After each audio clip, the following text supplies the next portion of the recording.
I consider myself to be a bit of a Call of Duty Zombies connoisseur. The Call of Duty Zombies series is special to me. From time to time, I still play Black Ops 1, I still play Black Ops 3, and I still play Cold War. And it's no secret that Roblox has its fair share of cheap knockoffs. COD Zombies in particular has been copy-pasted dozens of times on the platform, which makes the zombie genre very popular among players. There are plenty of games that try to take the Call of Duty Zombies formula and make it into something new. Today, I want to talk about the most popular zombie games on the platform, and why Reminiscence Zombies is my favorite Call of Duty zombie-inspired game. First, I want to acknowledge the issues that plague the zombie genre on Roblox as a whole. First and foremost, they're too easy. I didn't feel in danger or under pressure. It felt like there were no stakes and no possibility of dying. This could be more of a fundamental issue with the Call of Duty Zombies series, but it definitely rubbed off on some of these games. A lot of Roblox games in general have sloppy progression systems.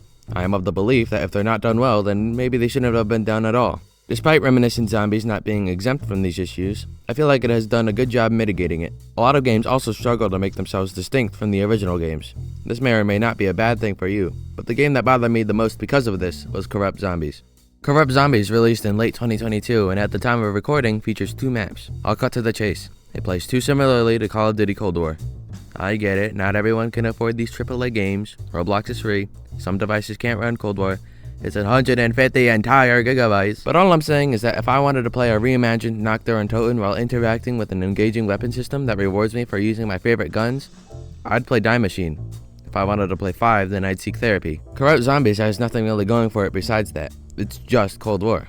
Combat feels feathery and off-putting, and the game has little return value for me. The lack of novelty and the weightless guns bug me too much to enjoy the game for what it may truly be.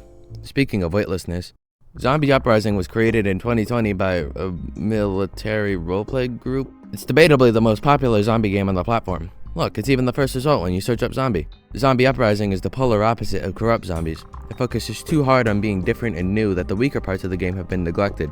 The game feel is not a priority. For one, the UI is outdated and clunky, the maps feel empty, the weapons are uncanny and the bosses are lifeless and have no personality. Kinda just walk around. Interactions in combat feel instant and have very little feedback. I thought my game was broken for a second. There wasn't any obvious feedback that I had just used in perk until I noticed a tiny little box in the corner of my screen. There's not even a damage indicator, your health bar just goes down. Zombie Uprising should be heeded as a warning of how not to innovate on the Call of Duty Zombies franchise. Where Korrupt Zombies failed to innovate at all, Zombie Uprising has too many different things for the sake of being different. Michael Zombies came out in late 2021, and it's kinda like what Korrupt Zombies and Zombie Uprising could have been. It has some fresh ideas, but I was unsatisfied by the amount of things to do. The attachments were cool, if not a little inconsequential.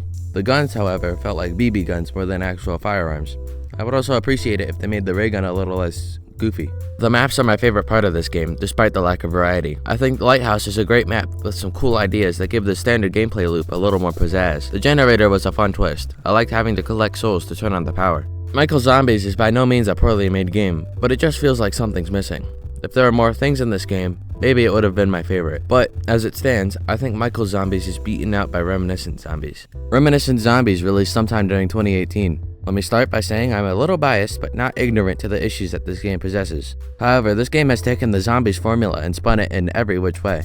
I enjoy the plentiful map selection and the powerful, responsive, and unique weapon selection. The game may be less visually impressive than, say, Michael Zombies, but it's got its own charm and originality to it, like an old Roblox game. I enjoy being challenged by the multiple difficulties that range from, I'm too young to die, to, oh okay, I wasn't using my brain anyway. As a completionist, I still chase those leaderboards, badges, and that elusive prismatic skin. There's always something driving me to push for another prestige to make that next game that much more dynamic. It gives the game a lot more replay value. All in all, it takes the best parts from the series and refines it into a replayable experience that I keep coming back to. It's also actively in development, and the new maps that come out are pretty much banger after banger. But most importantly, I'd choose to play this game over any other Black Ops game. There's replay value and a small but passionate team of developers and map makers that keep the game fresh.